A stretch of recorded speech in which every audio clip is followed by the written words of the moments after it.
Price Lord. கர்த்தருடைய பரிசுத்த நாமத்துக்கு மகிமை உண்டாதாக. இந்த நாளில் நம் தியானத்திற்கு வேத பகுதி அது மத்தேயு எழுதின சுவிசேஷம் 13ஆம் அதிகாரம் 45, 46. மேலும் பரலோக ராஜ்யம் நல்ல முத்துக்களை தேடுகிற வியாபாரிக்கு ஒப்பாயிருக்கிறது. அவன் விலை உயர்ந்த ஒரு முத்தை கண்டு போய் தனக்குண்டான எல்லாவற்றையும் விற்று அதை கொள்ளுகிறான். ஒரு முத்து வியாபாரி அப்படிங்கிறவன் நல்ல விலை சிறந்த முத்துக்களை தேடிக்கொண்டே இருப்பான். அதே போல தான் ஒரு உண்மையான தேவனுடைய ராஜ்யத்தை தேடுகிற உணர்வுள்ளவன் எப்பொழுதும் கர்த்தருக்குரியவைகளை தேடிக்கொண்டே இருப்பான். அதற்காக எல்லாவற்றையும் இலக்க ஆயத்தமாக இருப்பான். இவன் என்ன பண்ணுறான் அப்படின்னா, அவன் விலையுயர்ந்த ஒரு முத்தை கண்டு போய் தனக்குண்டான எல்லாவற்றையும் விற்று அதை வாங்கி கொள்கிறான். இப்போ நமக்கு உலகத்தில் எத்தனையோ மேன்மைகள் இருக்கும், கணங்கள் இருக்கும், ஆசீர்வாதங்கள் இருக்கும், மகிமை இருக்கும். ஆனால் அது எல்லாவற்றுக்கும் மேலாக தேவனுடைய ராஜ்யமானது மிகவும் சிறப்பு வாய்ந்தது.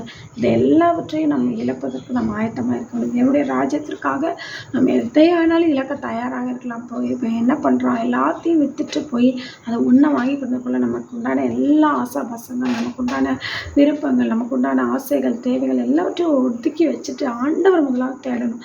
அதனால தான் ஆண்டவர் சொல்கிறார், முதலாவது தேவனுடைய ராஜ்யத்தையும் அவருடைய நீதியும் தேடுங்கள், அப்பொழுது இவையெல்லாம் உங்களுக்கு கூட அதெல்லாம் ஆண்டு நமக்கு தேவை அழிச்சிருக்கிறார். ஆகவே எதொன்றுக்காகவும் தேவனுடைய ராஜ்யத்தை நம்ம இழந்துடக்கூடாது.